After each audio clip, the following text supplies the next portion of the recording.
उज्जवल निकम जी, ये जो चश्मदीद है, मैं पहले इसका कॉन्टेक्स्ट बता दूं, ये कई 3-4 हफ्ते पहले से हमारे संपर्क में है। हमने इसको बयान को नहीं चलाया, हमने लगातार मॉनिटर किया कि ये जो बातें कह रहा है क्या परिस्थिति जन्य साक्ष्य के साथ वो मैच करती है। हमने महसूस किया कि वो मैच कर रही हैं। उसके बाद पिछले 7-8 दिन से बहुत ज्यादा चल रहा है, रोहन रॉय कहाँ है जो उस पार्टी में दिख रहा है, दीप अजमेरा कहाँ है जो उस पार्टी में दिख रहा है, हिमांशु शिकरे कहाँ है जो उस पार्टी में दिख रहा है, इंद्रनील वैद्य कहाँ है जो उस पार्टी में दिख रहा है। जब ये सब लोग गायब हैं पिछले 100 दिन से, और हमने देखा कि परिस्थिति जन्य सबूत इस चश्मदीद की बातों में कुछ दावा होने की पुष्टि करते हैं, तब हमने इसको एयर पे डाला है। हम इन्वेस्टिगेशन एजेंसी के साथ इस व्यक्ति का आधार कार्ड शेयर करने को राजी हैं, हमारे पास है, हमारे पोजीशन में है। हम इसका नाम जानते हैं, लेकिन सुरक्षा के लिए हम इसका नाम नहीं बता रहे हैं। अब टेक्निकली ये केस कहां पर खड़ा होता है, क्योंकि इंक्वेस्ट इंक्वायरी बंद हो चुकी है, मुंबई पुलिस ने आत्महत्या कह दिया है।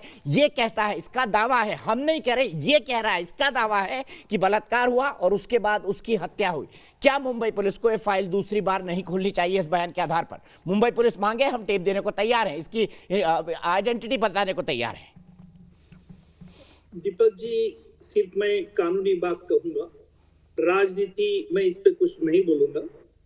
जो आपने अभी ऑडियो सुनाया, उस ऑडियो से वो शख्स क्लेम करता है कि वो चश्मदीद गवाह है और उसने बात सभी तरह से अच्छी तरह से देखी है। अब वही 2 सवाल है। पहला सवाल तो यह है, शायद आपने इन्वेस्टिगेटिव जर्नलिज्म के मुताबिक आपने उसको ढूंढ निकाला होगा, नहीं तो शायद आपके पास आया होगा। सर, हमको अप्रोच किया, हम साफ बता दे, कोई गलत दावा नहीं करना चाहते हम। अगर आपके पास अप्रोच किया तो क्या इसकी ये जरूरत नहीं थी? चलो मुंबई पुलिस छोड़ दीजिए, मुंबई पुलिस को उसका विश्वास नहीं होगा, सीबीआई के पास अप्रोच नहीं हुआ क्या? सवाल नंबर 1। सवाल नंबर 2, अब जो उसने बातें कही है उसके लिए कोई कोरॉबोरेटिव एविडेंस आपने तलाश लिया और आपका कंफर्मेशन हो गया, तो मुझे लगता है कि प्राइमा फेसी ये चश्मदीद गवाह है। सवाल सिर्फ कानूनी सवाल यही रहेगा कि इतनों दिनों के बाद वो बाहर क्यों आया और आपको ही क्यों बताया। शायद उसकी वजह उसे पता होगी, और शायद अगर सीबीआई, अगर पुलिस अगर उसकी स्टेटमेंट लेगी तो उसके पास से खुलासा कर सकते हैं। लेकिन हालांकि अगर आपने कंफर्म किया है कि इसने देखा है दिशा सैलियन को देखते हुए देखा है, तो he claims to be eye witness in the matter, और ये चश्मदीद गवाह होने के कारण इसको अहम महत्व है। लेकिन उस पर कहां तक विश्वास रखना, ये एक अहम सवाल होगा, और जो सवाल उसको क्रॉस एग्जामिनेशन के बाद में कोर्ट में तय किया जाएगा। लेकिन प्राइमा फेसी अगर वो दावा करता है कि मैंने देखी घटना है, पूरी मुझे मालूमात है किस तरह से उसको दिशा को फेंका गया, तो ये चश्मदीद गवाह बनता है, रिलायबिलिटी अपार्ट। बिल्कुल ठीक, बिल्कुल ठीक। लेकिन टेक्निकली क्या सीबीआई के पास ये केस है? क्योंकि सीबीआई के पास हर आदमी नहीं पहुंच सकता सर, शायद इसीलिए वो ना पहुंचा हो। और ये हमसे सीबीआई को जब केस दिया गया उसी के आसपास से बातचीत कर रहा था, इसको लगा कि मैं शायद मीडिया के थ्रू ये बातें जाकर बताऊं। मैं भी नहीं कह रहा कि ये चश्मदीद है, ये दावा कर रहा है ये चश्मदीद है, ये बात न्यूज नेशन कह रहा है। टेक्निकली अभी केस सीबीआई के पास नहीं है। क्या सीबीआई, क्योंकि एक पिटीशन भी चल रही है सुप्रीम कोर्ट में जो एक वकील विनीत ढांडा ने लगाई है कि सीबीआई दिशा सालियान केस की भी जांच करे, क्या टेक्निकली ये केस सीबीआई, क्योंकि अभी तक किसका कोई एफआईआर रजिस्टर नहीं है सीबीआई की तरफ से सर। दीपक जी, दिशा सैलियन के बारे में 174 के अंदर उसकी तहकीकात बॉम्बे पुलिस कर रही है। अगर आपका दीपक चौरसिया का पर्सनल सेटिस्फैक्शन होता है कि इसकी तार सुशांत के मृत्यु से जुड़ती है, तो आप खुद सीबीआई के पास ये स्टेटमेंट दे सकते हैं, आप सीबीआई को दरखास्त कर सकते हैं कि इसको खोज लिया जाए, ये सही में आई विटनेस क्लेम करे, सही में है क्या नहीं है, ये आप इसे इन्वेस्टिगेट करें। क्योंकि सुप्रीम कोर्ट के ऑर्डर में ये पूरी तरह से लिखा गया है और ऑर्डर भी हुई है कि जो भी सुशांत के मृत्यु के कारण जो भी मामले आएंगे उसके बारे में सीबीआई इन्वेस्टिगेट करेगी।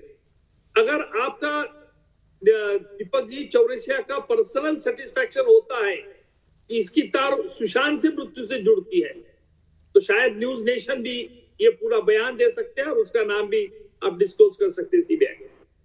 बिल्कुल, हमने तो ये तय किया है कि हम अपने लीगल एक्सपर्ट की सलाह लेकर इस पर सीबीआई को इसको कैसे दिया जाए, क्योंकि हम तो खुद जाकर देना चाहते हैं कि हमारे पास ये हैं, कृपया इसकी जांच कर ले, क्योंकि हम जांच एजेंसी नहीं है। हम ये नहीं तय कर सकते कि वो एक आई विटनेस है या नहीं है। हमारा ये कहना है कि इसका दावा है, जैसे वो बता रहा है कि कैसे वो ऊपर गया, राइट साइड में फ्लैट है, मैच करता है। जैसे उसने बताया कैसे उसको फेंका गया, क्यों वो 20 फीट दूर गिरी, वो भी मैच करता है। जैसे उसने बाकी चीजें बताई कि मैं इस आउटगेट से निकला, फलाने नंबर की कार थी, इतने बजे कार आई, वो ये भी क्लेम करता है कि एक रेलवे स्टेशन का वो नाम लेता है और कहता है कि इस वक्त की सीसीटीवी फुटेज आप निकलवा के देख लीजिए, मैं उस फुटेज के अंदर मौजूद हूं। ये कोरोबरेटिव एविडेंस है सर, मैं आपको बता रहा हूं। पर लेकिन वो अगर क्लेम करता है उस वक्त वो फ्लैट में मौजूद था, इसके लिए कोई सीसीटीवी फुटेज है?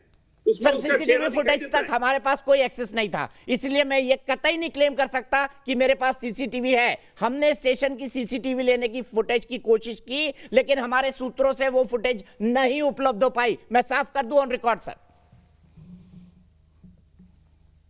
तो फिर सीबीआई को ढूंढना होगा। अगर आपका सेटिस्फैक्शन है कि उसका दावा सही में है और इसीलिए आज ने अपने चैनल पर उसको एक्सपोज किया है, तो सीबीआई को ढूंढना होगा कि ये सही में है या झूठा है। मतलब अगर हम टेक्निकली सीबीआई के पास भी जाते हैं तो इसमें कुछ गलत नहीं है, हमको मुंबई पुलिस के पास जाने की कोई जरूरत नहीं। बिल्कुल जरूरत नहीं। अगर आपका सेटिस्फैक्शन है कि सुशांत की इस चश्मदीद गवाह को ऐसे कुछ राज मालूम है क्या कि जिसकी तार सुशांत के मृत्यु से जोड़ती है, अगर जोड़ती है तो सीबीआई इन्वेस्टिगेट करेगी, नहीं जोड़ती है तो सिर्फ बकवास ही है।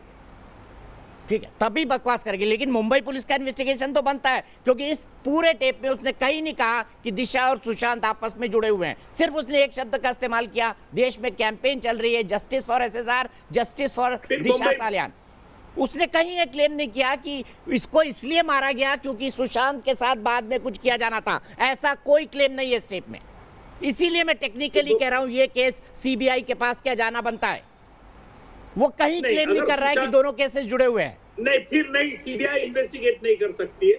फिर बंबई पुलिस के पास 174 नेचुरल डेथ नहीं है, क्योंकि 174 के तहत ये नेचुरल डेथ एक एक्सीडेंटल डेथ है। इसके बारे में बंबई पुलिस को अधिकार है, अब बंबई पुलिस को जा सकती।